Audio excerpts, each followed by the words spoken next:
এক তো গরম, আবার এই গরম দিয়ে যদি আমরা কোনো অপসংস্কৃতি গ্রহণ করি, এটা কি ভালো না আরো খারাপ?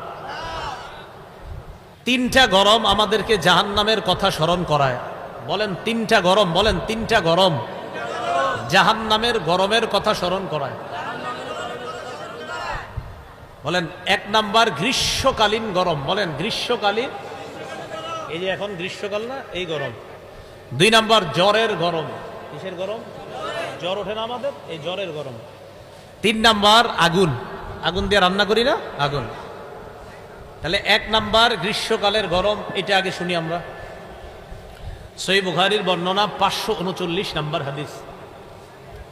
এই হাদিসের বর্ণনাকারী আবু যর রাদিয়াল্লাহু তাআলা আন, তিনি বলেন, কুন্না মা'আন নবী সাল্লাল্লাহু আলাইহি ওয়াসাল্লাম ফি সাফার, আমরা রাসূলুল্লাহ সাল্লাল্লাহু আলাইহি সাল্লামের সাথে এক সফরে ছিলাম। ফারাদাল মুয়াজ্জিনু আইয়ুআদ্দিনা লিয-যুহরি, মুয়াজ্জিন সাহেব জোহরের নামাজের আজান দেওয়ার ইচ্ছা করলেন। আমি আবার বলছি, আবু যর গিফারি রাদিয়াল্লাহু তাআলা আনহু বলেন, আমরা রাসূলুল্লাহ সাল্লাল্লাহু আলাইহি সাল্লামের সাথে এক সফরে ছিলাম। মুয়াজ্জিন সাহেব জোহরের নামাজের আজান দেওয়ার ইচ্ছা করলেন। ফাকালা রাসূলুল্লাহ সাল্লাল্লাহু আলাইহি ওয়াসাল্লাম আবরিদ, রাসূলুল্লাহ সাল্লাল্লাহু আলাইহি সাল্লাম মুয়াজ্জিন সাহেবকে বললেন, আরে মেয়ে একটু ঠান্ডা হোক, এরপর আজান দাও, উত্তাপটা একটু কমুক, গরম একটু কমুক, তারপর তুমি আজান দাও। এই কথা বলার পর মুয়াজ্জিন সাহেব অপেক্ষা করতেছেন। কিছু সময় যাওয়ার পর সুম্মা আরাদাল মুয়াজ্জিনু আইয়ুআজ্জিনা, মুয়াজ্জিন সাহেব আবার আজান দেওয়ার ইচ্ছা করলেন।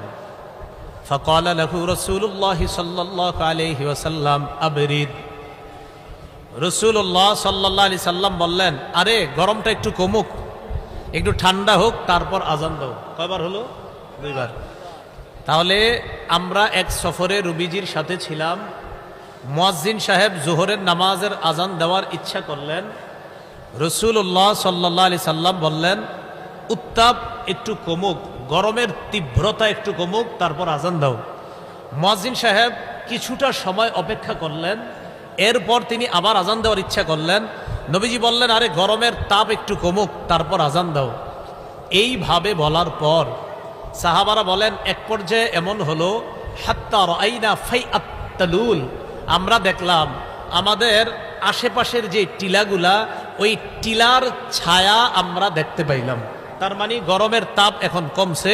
তখন মুয়াজ্জিন আজান দিলেন, এরপর আমরা জোহরের নামাজ পড়লাম। এখন এই হাদিস কেন বললাম? এবার নবীজি কি বলে দেখেন। রাসূলুল্লাহ সাল্লাল্লাহু আলাইহি সাল্লাম বলেন, সাহাবাদেরকে লক্ষ্য করে বললেন, শোনো তোমরা, ইন্না শিদ্দাতাল হাররি মিন ফাইহি জাহান্নাম, গরমের তীব্রতা এটা জাহান্নামের উত্তাপের অংশ। বলেন সবাই, গরমের তীব্রতা, বলেন জাহান্নামের উত্তাপের অংশ। তাহলে আমরা বর্তমানে যে গরমে আছি, এটা কিসের অংশ বলেন? তাহলে এই গরমটা আমাদেরকে কোন আগুনকে স্মরণ করায় দেয়? জাহান্নাম। এই তো মাশাআল্লাহ। তো রাসূলুল্লাহ সাল্লাল্লাহু আলাইহি সাল্লাম বললেন, ইন্না শিদ্দাতাল হাররি, গরমের তীব্রতা এটা মিন ফাইহি জাহান্নাম, জাহান্নামের উত্তাপের অংশ।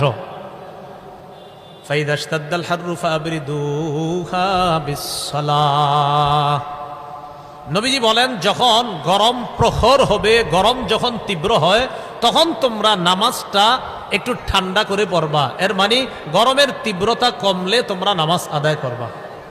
এই হাদিস থেকে আমরা শিখলাম যে গরমের তীব্রতা এটা জাহান্নামের উত্তাপের অংশ।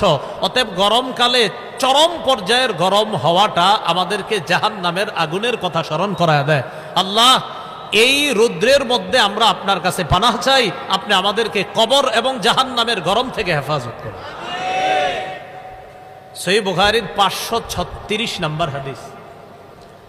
এই হাদিসের বর্ণনাকারী আবু হুরায়রা রাদিয়াল্লাহু তাআলা আন, তিনি বলেন, ক্বালা রাসূলুল্লাহ সাল্লাল্লাহু আলাইহি ওয়াসাল্লাম, ইযা ইশতাদ্দাল হাররু ফাবরিদুহা বিসসালাহ ফাইন্না শিদ্দাতাল হাররি মিন ফাইহি জাহান্নাম।